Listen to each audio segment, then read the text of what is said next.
What's up, fellas? So today we're here to talk about why your business will fail. So I had a loyal patron supporter that wanted to know, how can I prevent my business from failing? Now, I've gave y'all guys a lot of ass videos, all right? I gotta give you at least one purpose video at least every fucking 3 months, all right? So just bear with me. All my boys over here who over here for ass, listen, I promise, I get back to ass next week. All right, we're gonna do some business today, all right? All right, number one, guys, your business would fail if you do any of these. You did no research. Guys, I can't tell you, when I do a live stream, I can't tell you how many guys sound like they've done absolutely no research. And this ain't me taking no shot at none of my guys, because I'm happy you wanna be an entrepreneur. But guys, you gotta do some fucking research. You gotta know, is there a demand for what I'm doing? Is it an oversaturated market? Okay, guys. Now, I did the security company in New York City, and as some of y'all might imagine, there's a lot of security companies in New York.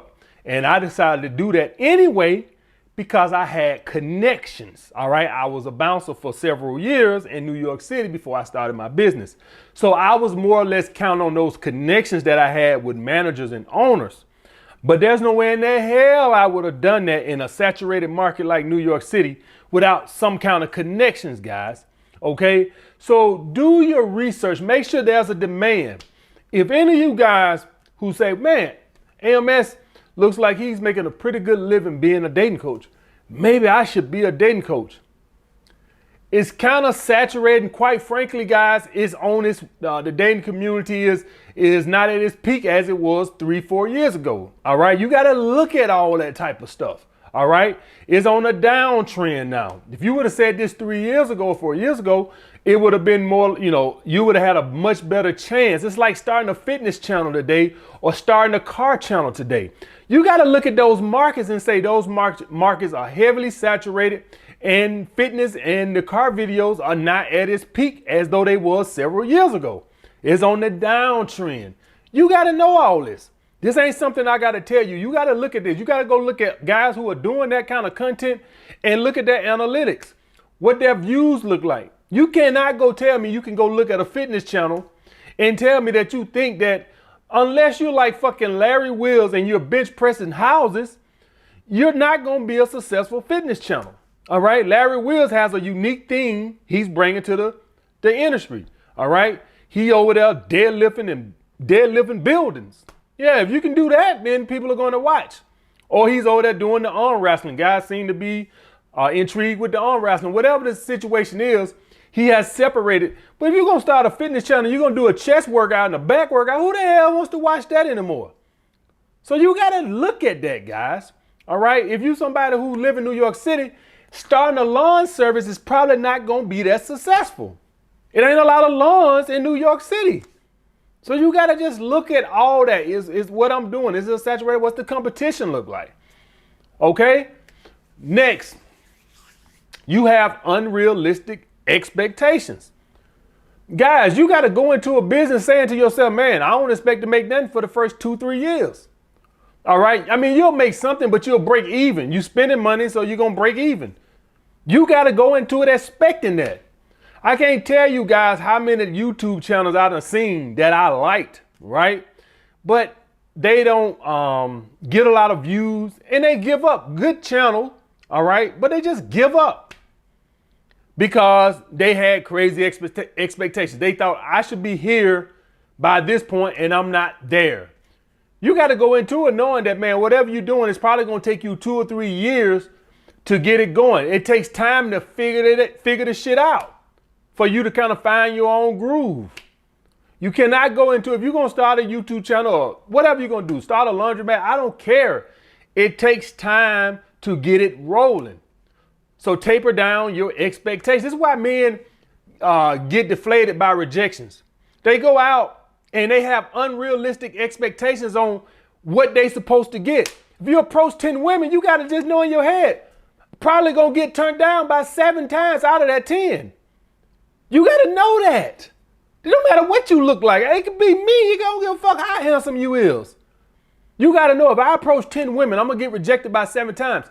About 7 times. If you have realistic expectations, you don't get deflated. If you're somebody who's starting a weight loss journey and you expect to lose 5 pounds a week and you fucking 14% body fat, that's not realistic. Yeah, you can lose 5 pounds a week if you're 30% body fat, 40% body fat, 50% body fat. You're not going to lose 4-5 pounds a week if you're 15% body fat. That's unrealistic expectation. So you lose 1.5 pounds and you quit because you feel like, this sucks. This ain't going fast enough. You got to go into it knowing I expect to lose from 1 to 2 pounds a week. So expectations, guys, factor heavily in keeping you motivated. You got to know that. You got to know. If I'm going to start a YouTube channel, I expect to get 50 views, 20 views the first few months. That's the way it goes. Happens to everybody. Nobody jumps out. You might get lucky and get a viral video. Yeah, you might get lucky. You look at me and you say, well, it didn't take you that long. I got lucky, right? A lot of it plays into luck. And you see my YouTube channel, I had 100 subs, and Solo TV, who had about 15 or 20,000 subs, for whatever reason, blessed me with an interview. That's not probably going to happen to you. Okay? Then I got my viral moment. It was viral for the manosphere, the whole should you lie to women controversy. And then that became the talking point for a couple of months. Should you lie to women? And so I got lucky. I got lucky with an interview with a guy who had a good following. Then I got a second lucky break when I had my viral moment with the whole should you lie to women controversy that everybody in the manosphere was talking about for the next 3 months. Hell, the next year. Oh, he over there talking about lie to women. So you might not get lucky like that. You got to go into it. Okay, guys, with realistic expectations of what to grow. Number 3, you'll run out of money. Guys, if you run out of money, guess what that means? That means I got to go back to working. Only invest, let the business grow itself. Do y'all guys, if you start a YouTube channel, start with your if you got a lot of money in the bank, fine. You want to go out and spend $5,000 on cameras and lighting and all the other bullshit and backdrop, fine. You got some money in the bank, fine. But if you're a guy and you got $300, $400, $500, $600 or $1,000 in your bank account, and you decide that I'm finna go out and buy a $1,000 camera with the last $1,000 I got in my bank, knowing goddamn well I ain't gonna turn a profit off this channel for probably for 2 or 3 years, likely. Maybe you get lucky, but likely. That's stupid. Get your damn phone and use your phone. Oh, you too good for the phone. Let me tell y'all guys something. All right. Does the camera and all that other bullshit help? Yes, it do, but it's not gonna make your ass. Let me tell you that right now. There's a bunch of YouTubers with 4K cameras, 8K cameras, 16K cameras, and they ass suck. So if you think a camera gonna make your ass, you got another thing coming. All right. So before you go blow your whole goddamn life savings, all right, on some camera, you might need to know that if you suck, it won't mean a hell of beans. Hell, I was filming with my goddamn camera in portrait mode for the first fucking 6 years or whatever the hell it is. Guys at AMS, change the camera, change the angle, change these nuts. Hell, I just got this damn camera here, 2 years ago. Hell, I was a goddamn millionaire if I got a camera, because I ain't goddamn, I don't really need it now. Because I feel like if you're giving good quality of what's coming out your mouth, the camera don't really fucking matter. I just went on and did it just for whatever, right? Say, okay, whatever, just gonna change the camera and get a better camera angle. It don't really fucking matter to me. My views ain't gonna go up because of the camera, I bet you that. I just went on and did it. I guarantee you, and my views ain't a bit more than what they was with this goddamn phone camera. The point I say all that shit, guys, is just invest what the business is making. Your ass ain't gonna grow a bit faster. This is what's gonna happen. When you run out of money and you do stuff like that, it causes you to stress, which is gonna prevent you from building the business. So if you broke, you can't build the business with all that stress on your head. So you have to spend what the business is making. That's what I suggest to you guys. Keep it simple until, listen, I had a guy on one of the live streams said he wanted to start a car lot. All right, you have a budget. Let's hypothetically say, let's throw a number. He say he wants to start a car lot. So let's assume that he has some money to start a car lot. Let's assume that he has 75 grand saved up. He didn't tell me, but I'm just throwing some numbers out there for y'all. You don't go out and get some fucking Beamers and Mercedes. No, you got to go out and get some Chrysler 300, some cheaper cars, some used cars. You don't go out and get fucking $25,000, $30,000 cars.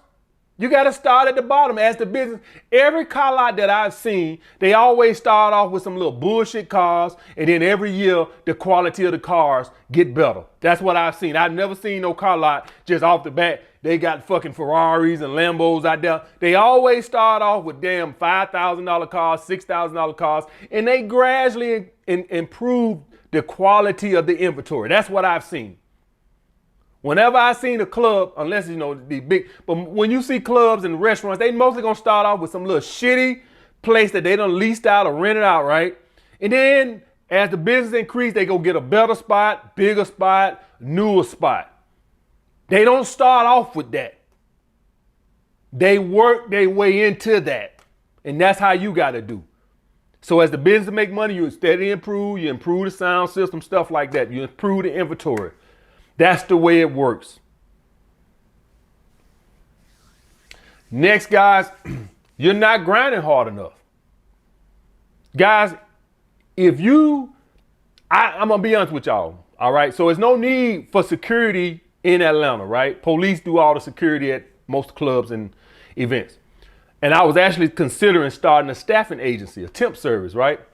But then I realized at this point, at where I am financially, I knew I was not going to put that grind in for that. Now, that might change next year, 2 years. So I don't want no son of a bitch. But you said that you ain't going to grind. Some son of a bitch always going to put. You said 3 years ago, motherfucker, I said that might change. I'm saying as of right now, at where I'm at in my life, God damn it, that I'm not willing to put that grind in to build that. So why even waste my money and time if I know I'm not going to be able to want to put that grind in? And that might change in 2 or 3 years.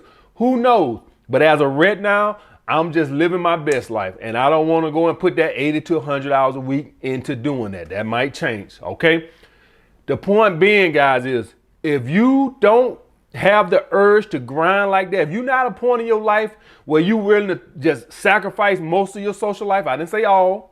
All right, I didn't say all. You still can go out and do something on Sunday. Maybe you have to grind 6 days and keep Sunday. Or for some guys, maybe Monday through Friday and grind, relax Saturday and Sunday. Whatever works best for you. I'm not even willing to do that. Matter of fact, I got a date I'm planning for right now.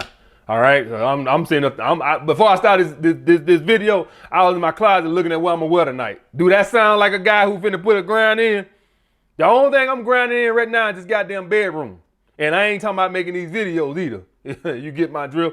That's the only grind I'm gonna do right now. And so since I know that, why even waste my time with doing that when I know that right now at this point in my life, that's not where I'm at.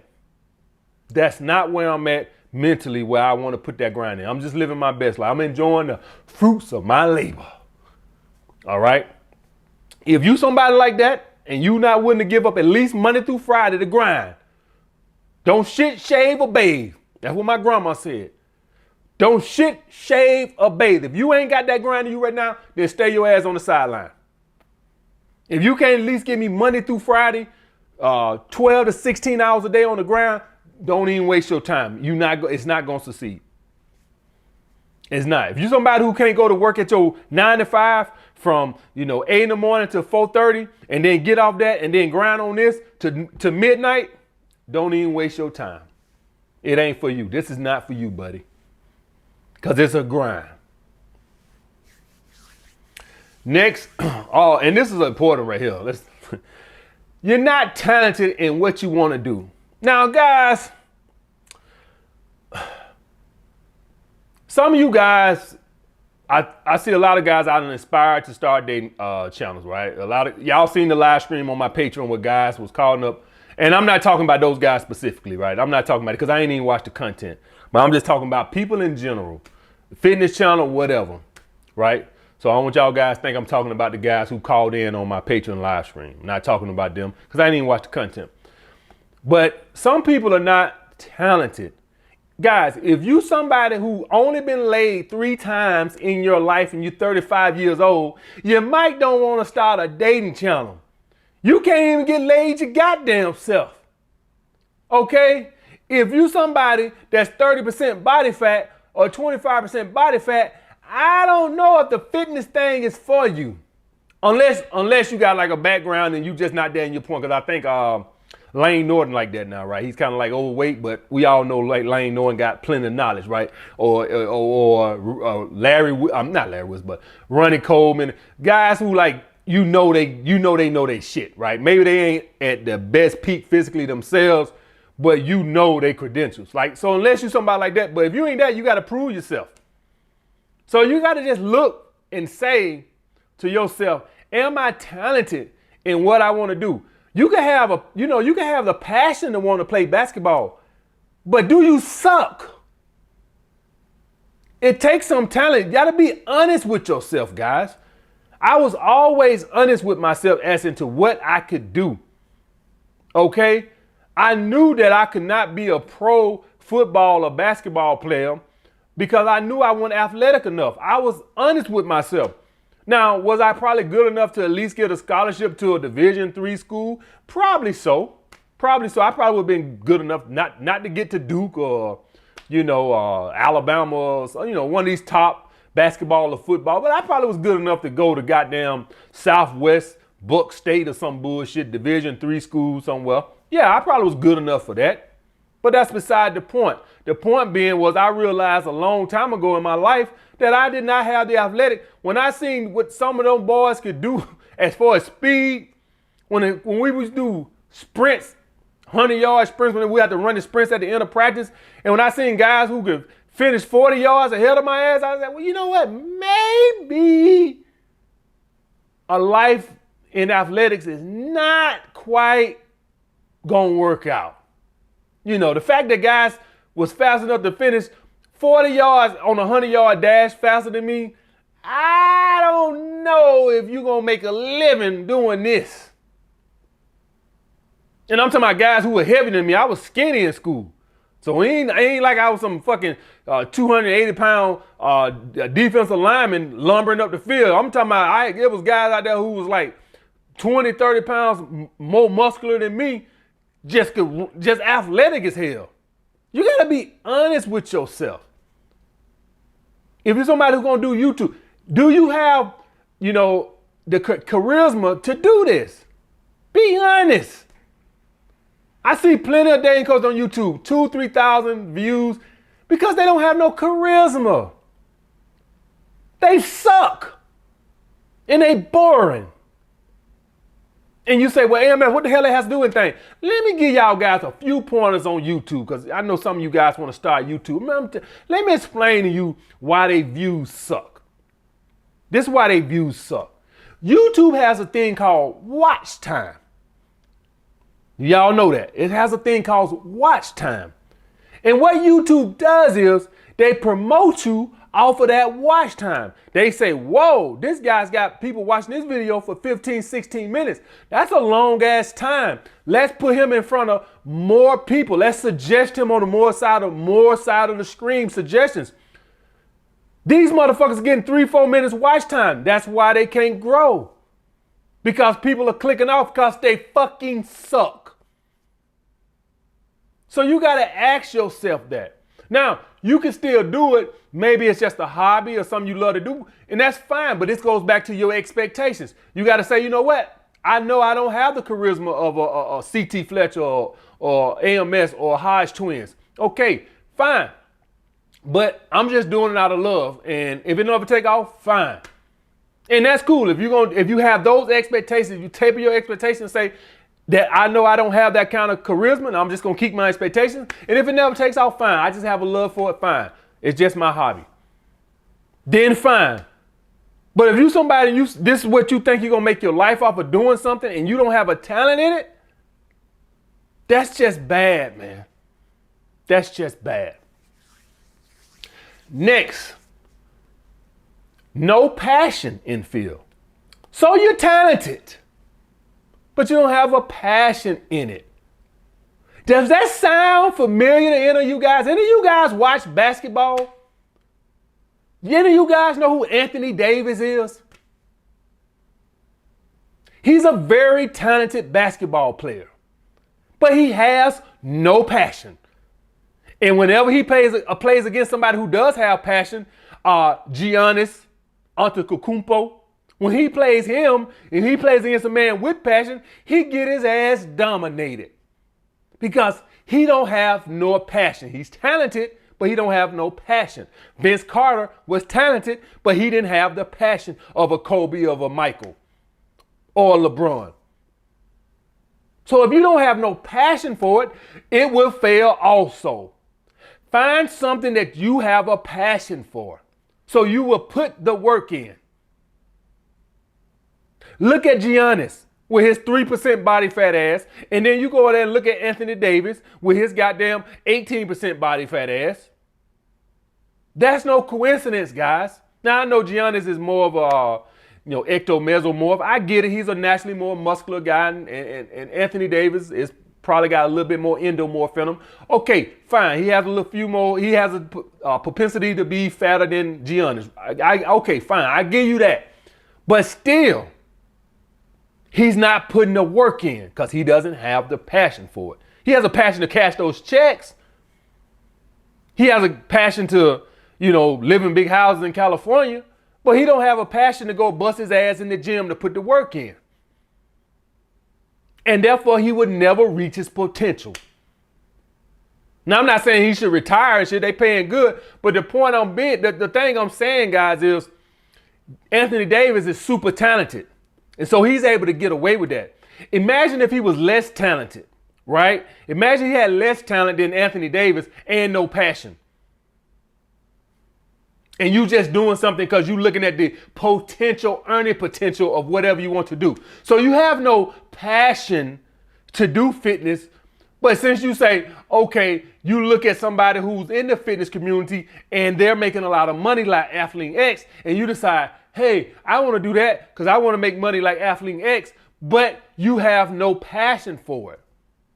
Look how many videos Athlete X has done. It's thousands. You don't do thousands of videos unless you got a lot of passion for something. Okay, guys? So I just want to put that out there that you can be talented in something and not have the passion. Don't confuse the two. Oh, well, I run a 4.2, so that means I should play football. No, not if you don't have no passion for it. Just because your ass run fast don't mean that you should play football. Now, if you don't have a passion for it. Oh, I have a 44-inch vertical. I should play basketball. No, not if you don't have a passion for it. Now, sometimes you can just be so talented that even if you don't have a passion for it, you can still make a good living in it. And that's fine too. But that's not everybody. Most people are not going, if they don't have the talent, if they don't have the passion, it can't compensate for their talent, can't compensate for their lack of passion. That's not the average person. You do have, outliers. Enter Vince Carter, enter Anthony Davis, who have so much talent that even though their passion is down here, their talent is so far up here that they can still make a good living off of it. But you can't count on that. The average person is going to need the passion as well as some talent. Next, guys, you still haven't developed an investor's mindset. You still think like a consumer. What's an investor mindset? Let's say the business is starting to make money, right? So let's say the first year you made $6,000, right? I'm just picking a number, $6,000. Not a lot of money, but you made something. What the average person gonna go do? Lifestyle creep. What does an investor mind does? What does an investor does? He reinvests that whole $6,000 right back into the business.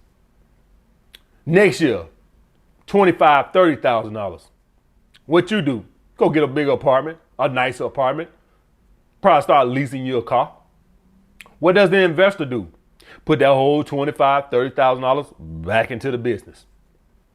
Next year, make $75,000. I'm just picking numbers, right? You probably won't make shit like this, or you might make more. I'm just picking numbers, so don't hold me to me. Hey, man, you said the third year I make 75 grand. I made 7,500. I'm just throwing numbers out there. I don't know. It depends on how talented you is, how much work you put into it. Did you do your research? A lot of that goes into it. But I'm just picking numbers. Third year, 75,000. What you want to go do?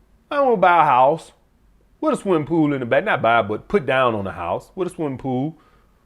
Probably lease a truck, buy some clothes. What does the investor do? Put it all back into the business. The point being, guys, is you would not succeed as an entrepreneur if you don't have a long-term thinking mindset. Every time you turn a profit, you go to lifestyle creep. Lifestyle creep is when every time you make a little money, you raise your lifestyle. So you making 50,000, your boss will give you a raise, now you making 75,000, and you instantly go get a bigger apartment and a nicer car. That's called lifestyle creep. Investors think like, I'm gonna take this money to keep growing the business. So if you want to succeed as an entrepreneur, all the profits that you make has to go back into the business. That's why you have to keep your day job. Next, guys, haven't figured out a way to differentiate yourself from the competition. Guys, you have to separate yourself from everybody else. What do you do different than everybody else? If you're gonna start a dating channel, and I keep using this as an example because this is what I do, then what are you gonna do different than me, Steph is Cold, or any other dating coach that's out there? What are you going to do different? Are you going to get on YouTube and you got to get on your purpose and dig them down and toss them to the side of the road? Well, you're probably not going to be that successful. You have to find a way to do things different.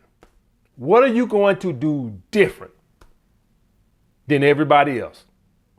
If you can do that, Amazon took off. Why? They did things different. We're going to bring it to your door. You don't got to come here no more. We'll deliver it to you. That's why they're one of the biggest companies, if not the biggest company in the world. That's why they separate themselves from the competition. If you think about every company or business that is doing very well today, I guarantee you they separated themselves from everybody else. They not doing what everybody else doing. Now, the thing is, you have to keep doing it, because if you do something successful, people are going to copy you, right? People have copied Amazon. Now everybody does delivery, right? Walmart does. Everybody, Best Buy, everybody. They're not going to just sit back and let you put them out of business. They're not going to be Circuit City and Sears. They're going to adapt and say, okay, well, we're going to start doing that too, right? If you see one TV come out with a feature, you better believe the other, Sony and Panasonic, right behind their ass. We're going to do that too. If iPhone or the Android do something, guys, guess what? We got it too, guys. So you have to keep inventing. But the point being is, you have to separate yourself from everybody else, guys. You have to figure out a way. What can I bring? You don't got to reinvent shit. If the TVs and companies and stuff, they just add on. They don't reinvent the TV. They just add on to what's already there. Right? So if you want to be a dating coach or something, or be a fitness channel, you don't got to reinvent fitness. You just have to add on something different to what's already there. You don't got to figure out a way to do work out the chest different and then everybody. You just have to figure out a way to add on to what's already there. You don't got to reinvent the game. Next, poor marketing. If you look on YouTube or TV for that matter, and when people buy their ads, those ads are strategically placed. If you somebody who watch soap operas in the daytime or game shows or whatever, whatever the bullshit women watch, I guarantee you they're not running monster truck ads through those goddamn commercials. I guarantee you they are running cleaning solutions and stuff like that, Pampers and all this other type of stuff for stay-at-home moms. That is strategically done. That's not a coincidence. If you go watch any financial channel on YouTube, what kind of ads are they going to run through those videos? Financial video commercial ads. That is strategically done. What the fuck you look like putting a financial ad through a video talking about dig them down and toss them to the side of the road? It don't make no fucking sense. Okay, guys? So the point I'm saying, guys, is you have to make sure that your marketing is on point. Figure out what works. You're going to have to lose a little money to figure this out. All right? Facebook, whatever, Instagram, Google ads. This going to take a little trial and error, guys. You're going to have to figure out what's good. So a good rule of thumb and what I've seen in marketing, guys, is find your marketing budget and equally distribute the ads, and then find out what's giving you the best return on investment, then put most of your marketing dollars there. That's a good rule of thumb. Okay? Is to just say, okay, I'm going to put, let's say my marketing budget for a month is $2,000. You equally distribute that between Google ads, YouTube, Facebook ads, Instagram ads, and then you see what's sending you the most traffic. You look at the analytics, and then from that, that's where you're going to start targeting your budget, your marketing budget. Lucky for me, I don't have to do none of that because my watch time is good enough on YouTube. And so YouTube promotes me enough to where I don't have to pay for ads and all that other type of stuff. I can just let it organically grow because of my watch time. All right. But if you can't do that, then that's a solution for it. Next, guys, self-doubt as an entrepreneur. Now, this is going to be one of the hardest ones to overcome because we are raised to be employees. We're not raised to be bosses. And so when you start something, you naturally, this friction come in your head that it's just, the buck stops here, right? It's like when you work for somebody and a problem come about, you go find a supervisor or manager and you let their ass figure it out, right? Oh, we need to do this, that. Or I don't got to figure it out. I'll go put it on the manager and let him figure it out, right? Or my boss. You just pass it on. Like, I don't want to figure this shit out. I don't want this responsibility. You figure it out. When you the boss, it all starts with you. There's nobody to call on, baby. There's nobody to call. It's all on you. That friction causes a lot of people to freak out and just go back to safety of a job. That there's nobody to call upon. It's all on you. Remember when you was a child? Some of you guys probably never had this issue, but I remember as a child, I used to hear my folks, talking about the bills and stuff like this. And I'm just sitting there like, y'all figure it out. I don't. Because you're a child. Like, I don't want y'all to figure that shit out. I'm 12 years old. That's on y'all to figure that shit out. When you grown and you got your own bills and shit come up like that friction. That's why some people don't want to move out their mom and dad house, right? Because they let their ass figure that shit out. The same way with a job. All the buck stops with you. It's nobody to call, baby. Nobody to call. You look short on money, it's all on you. So what I'm telling you guys is that when you go into this, if you don't develop a boss mindset, the responsibility of the position of having all the responsibilities placed at your doorsteps, and we just talking about you. Don't even get me started on employees. Imagine that stress, having 20 people depending on you so they can pay their bills. We're not even talking. We're just talking about paying your own bills. Most people can't handle that. So you're going to have to be able to handle those responsibilities, guys. Next, women. and this is mostly for men. I know some women watch my videos and stuff too, and maybe you could say men, but women, guys. And the reason this is different, if you're a woman entrepreneur, if you're a woman, men don't cost money. Maybe it takes a little time away from your business, but it don't cost money. As a guy, no matter how you slice it, women cost money. No matter how you slice it, I don't care how big your dick is, I don't care how good your dick is, women one way or another gonna cost money. You either gonna date them or you gonna pay a bill. It's one or the other. Do we all have women that, you know, we just a fuck boy for them? Yes, but that's like a very small percentage of women. Very small percentage of women that you gonna be they fuck boy. All right, that's a very small percentage of women that you don't gotta take them out. You don't gotta do nothing, and they just want to come over and fuck, and that's it. They don't even care to spend time with you. You just a maintenance man. That is such a small percentage of women that I don't even care to talk about that. We all have had those situations, all right? But you want to bank on that? You want to bank on you being a maintenance man? The average guy, the average woman you meet, you either gonna give her some money to pay a bill, or you gonna date her. That's it. And I don't want to hear all that shit from you fake ass after me. They just come over here. Shut the fuck up, you lying piece of shit. Oh, they lined up at the door for you, but you watching the dating coach. You fucking lying piece of shit. If you got it like that, what you watching me for? You fucking lying piece of shit. I can't stand this shit. Motherfucker sit up here with his notepad taking every damn, what? I gonna take notes. But you got them lined up at the door to fuck you for free. Get the fuck out of here. You lying piece of shit. You paying just like the rest of us. And yes, if you taking on a date, you're paying, goddammit. So cut the fucking bullshit. But the point being of me saying all that fucking shit, guys, is it costs money one way or another. All right?